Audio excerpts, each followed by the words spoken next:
been a lot of discussions there at Alabama among administration. Is Jeremy Pruitt hireable? I think right now Jeremy Pruitt, and let's just take Alabama out of the equation. Jeremy Pruitt is clearly a terrific defensive football coach. They were a top 5 defense in 17 when he was there. He was not successful at Tennessee, and there were some defenses at Tennessee that weren't very good. Now, do you put that all on Jeremy? I don't know, but he is a proven defensive coordinator who gets results and has worked under Nick. I think the snag with Jeremy Pruitt is simply this: the uncertainty surrounding him, because Tennessee's NCAA case has not been closed, is probably going to make him unhireable as a position coach or coordinator for anybody, not just Alabama, but for anybody at this point. Would Nick be interested in Jeremy? Absolutely. Absolutely he would. So I think that's where they are with that. And that's, again, it's not because there's a question about whether Jeremy could coach, whether he would fit in on that Alabama staff. I just think at this point, unless something changes, here pretty shortly, that's going to be a difficult hurdle for any school to overcome. I think the other guy that's in that equation is someone that Nick is interested in is Todd Grantham, who's been there as an analyst. And you look at sort of what Nick's MO has been over the years. When he brings in someone like that, someone who has been a coach elsewhere, certainly someone who's done it either as a head coach or a high level in the SEC, as Todd has, he's had a lot of success in promoting those guys. Mike Loxley, he was on the offensive side of the ball, would be someone like that. He came in as an analyst.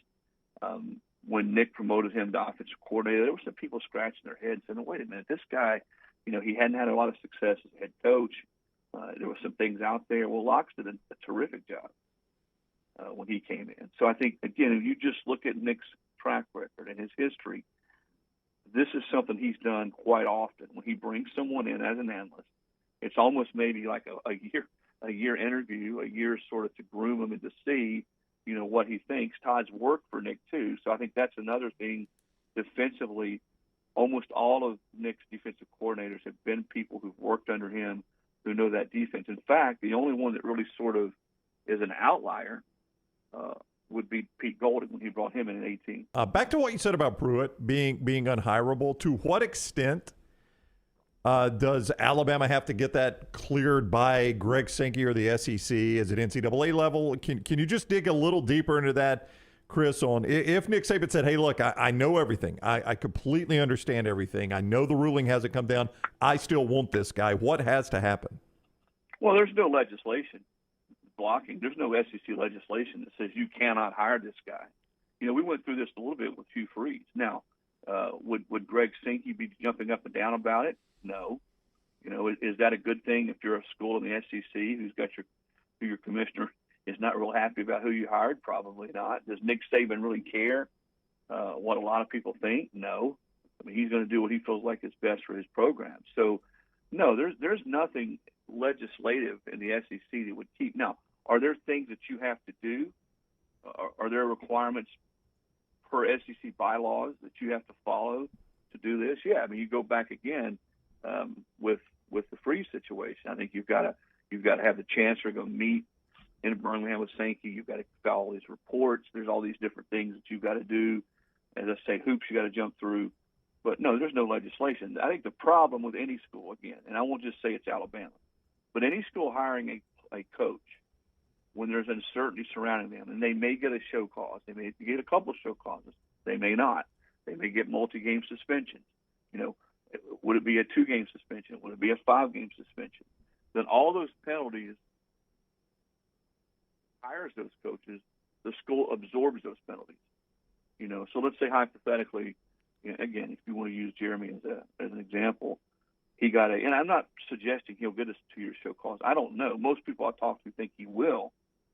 But at the end of the day, think about all the times that we've tried to predict what the NCAA will or won't do, and we're completely off base. You just never know.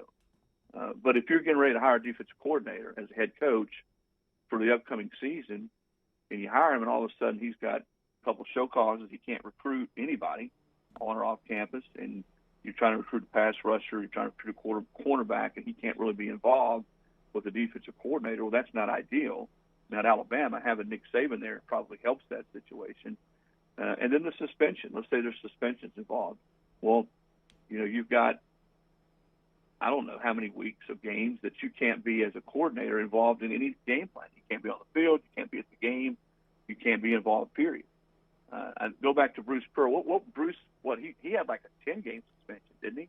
Well, and he couldn't recruit, I think, off campus. I think he was under that for 6 months, Chris. Yeah. So, and Auburn, look, and that was a situation where Auburn's like, hey, this is the only opportunity we got to hire Bruce Pearl. We'll swallow that. And, they made the right decision there, obviously. And I think Bruce's suspension was at Tennessee, now that I think about it. Yes. I think that was the suspension that Slive levied on him after the NCAA hammer fell. So, in short, Cliff's notes, no, there's no legislation that says you cannot hire him. Are there difficulties if you hire somebody that has all these penalties, especially when there's suspensions that you have to absorb and show causes? Yeah, and to be honest, a lot of head coaches and a lot of administrations at universities just aren't willing to go down that road.